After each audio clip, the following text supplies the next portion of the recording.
Existem algumas situações que o profissional se depara no seu dia a dia, que precisa tomar algumas decisões, né? E essas decisões não devem envolver erros, lógico, né? Não existe, né, todo mundo quer acertar e não errar.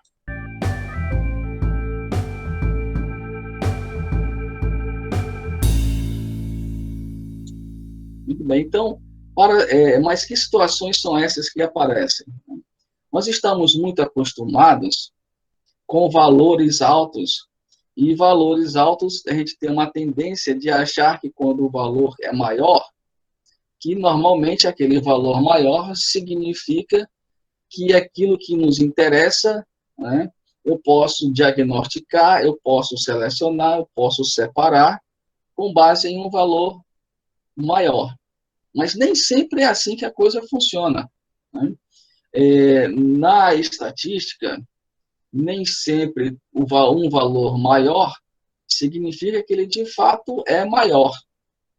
Existem alguns fatores, alguns processos que ocorrem aí que muitas vezes fazem com que a gente se confunda em determinados pontos. Essa forma de confundir, né, o que nos apresenta faz com que a gente, então, possa tomar um belo de um prejuízo. Por exemplo, né, se é algo comercial, e a gente se confunde numa decisão que se toma um prejuízo. Isso aí, né, isso aí é lógico. Okay? E ao que eu me refiro? Existe uma coisa chamada variação ao acaso, que são fatores não controláveis. Né? Essa variação ao acaso, fatores não controláveis, né, são níveis de oscilação que ocorrem, né, naturalmente no ambiente e que nos leva muitas vezes a tomar decisões equivocadas. Né? Nós nos deparamos com algum tipo de valor que é maior do que o outro, e por o valor ser teoricamente maior, a gente já considera automaticamente que aquele valor que é maior é melhor do que o outro. Então, por exemplo, nós temos dois produtos, né, que para ser lançado no mercado. Aí um tem uma nota maior, o outro tem uma nota 10, por exemplo, e o outro tem uma nota 8. A nossa tendência natural é de considerar que aquele produto que teve a nota 10 ser melhor do que aquele produto que teve a nota 8. Mas nem sempre isso é verdade, porque existe esse fenômeno chamado variação ao acaso, fatores não controláveis. Aquela nota maior pode ter vindo de um fator não controlado, algo que não estava no controle do observador, ok? E que fez aquela nota ser maior. Mas ao longo do tempo, aquela nota não se perpetua como sendo maior. Ela foi apenas uma situação pontual daquele momento. E foi uma oscilação que ocorreu e que fez com que, então, aquela nota fosse maior do que a nota obtida para o produto anterior. Então, esse fenômeno é chamado, né, a variação ao acaso. E essa variação ao acaso, ela leva o profissional, muitas vezes, a tomar decisões equivocadas. E que sentido? Por exemplo, vamos lá. Vou dar aqui alguns exemplos que você vai entender muito bem como que funciona essa coisa esse confundimento que às vezes os profissionais podem ter. Né? Vamos supor aqui, por exemplo, né? Você vai no supermercado e compra 1 quilo de arroz. Né? E você divide esse quilo de arroz em 5 partes, né? Em 5 pedaços. Okay? Então, você divide em 5 partes de 200 gramas, né? Esse 1 quilo de arroz. E você tem, então, 5 colegas, 5 amigos.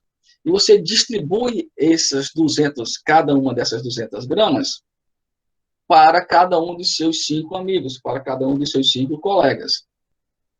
Esses seus 5 colegas, por acaso, eles são proprietários, né, de áreas rurais, donos de sítios. E você, então, pede para que eles plantem nos seus sítios cada uma dessas 200 gramas que você deu para eles. Eles vão lá e plantam. E depois de algum tempo, eles colhem, né, o arroz que você deu para eles. Aí você pergunta para eles, então, pessoal, qual foi o resultado obtido da produção do arroz? Aí o Paulo, por exemplo, ele chega e diz, olha, eu plantei lá aquelas 200 gramas que você me deu de arroz e eu colhi 1.000 quilos. Né? Aquelas 200 gramas me rendeu 1.000 quilos de arroz no final das contas. Aí tem a Maria, que foi sua outra colega, que plantou também as 200 gramas.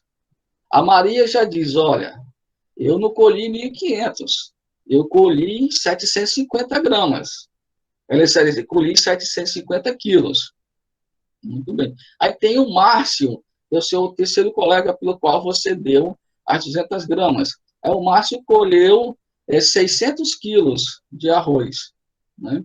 Tem o Marcos, que colheu 1.200 quilos.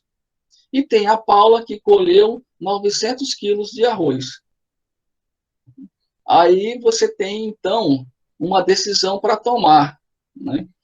Qual dos arroz, das 200 gramas de arroz é melhor, que produziu mais? Foi mais produtiva? Será que realmente existe isso?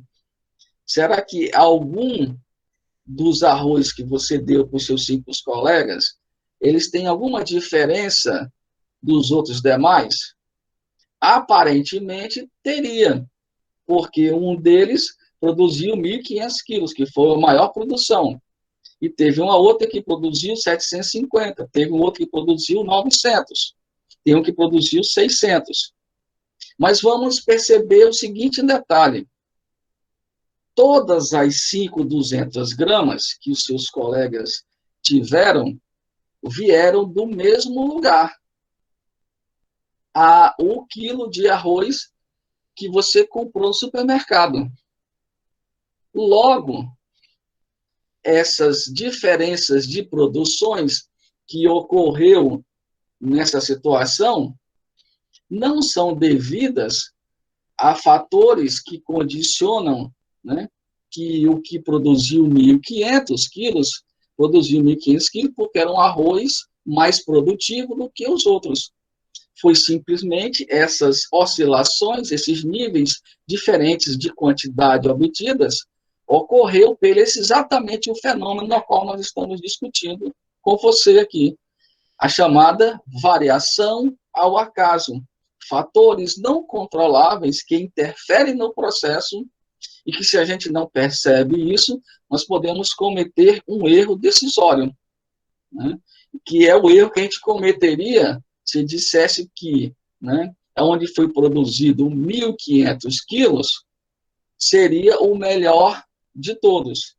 Quanto que isso não é a realidade, isso de fato não é real. Todos os 5 colegas seus, ok, obtiveram tecnicamente o mesmo nível de produção, porque todos os arroz que eles utilizaram, vieram do mesmo saco, 1 quilo que você comprou no supermercado. Então, como então que um pode ter dado 1.500 quilos e outro deu 900? Mas 1.500 não é maior do que 900? De fato é. Mas só que teve efeito não controlado. Né? Aonde, né, no sítio onde foi produzido os 1.500 quilos, o solo daquele lugar era melhor, era um solo mais rico em nutrientes. E o solo naquela propriedade, onde foi o solo naquela propriedade, ok? Foi onde teve 900 quilos, o solo era menos rico. Então, veja, então você tem aí um fator não controlado. Né? Você não tinha como controlar, não tinha como dizer, né? Escolher em qual lugar tinha um solo melhor. o arroz era o mesmo. A produção foi diferente porque a condição de um lugar era melhor do que a condição de um outro lugar. Né? É a mesma coisa, num outro exemplo que eu vou dar para você, você tem dois nadadores, né, que estão competindo em uma piscina, né, às 15 horas da tarde. Né? Às 15 horas da tarde, o sol está numa determinada posição. Uma parte da piscina tem sombra, e na outra parte da piscina está sol a pleno. Então, você tem dois nadadores que estão competindo, né? Um está sob condições de sol a pleno e o outro está sob condição de sombra. Né? E o que está sol a pleno perde a competição. Mas isso não quer dizer que ele perdeu a competição porque ele tinha condicionamento físico inferior ao seu concorrente. Né? Ele estava numa condição inferior. O seu concorrente estava na sombra e ele estava nadando a pleno sol. Então, ele teve um desgaste físico bem maior do que o outro que estava nadando à sombra. Então, o que estava nadando na sombra tinha um diferencial que o que estava nadando a pleno sol não tinha. Então, foi um fator não controlado. Né? Não tinha como controlar parte da piscina com sol, parte da piscina com sombra. Então, fator não controlado. Um outro exemplo para você entender, né, direito essa situação, né, do que é um fator não controlado interferindo no processo. Né? Você tem um aluno, né, numa turma, okay, que ele tira 9, tira 9,5 nas provas, né, ok? E essa é a rotina dele. As notas deles variam sempre entre 9 e 10. Aí ele tem duas provas seguidas, né? Ele faz duas provas seguidas e numa ele tira 6,5 e na outra ele tira 4. Ok? Então, veja, aí o desempenho dele caiu, a performance dele caiu. Será que caiu mesmo? Quando isso é avaliado ao longo do tempo, vai se verificar que a performance dele manteve-se lá em cima da mesma forma.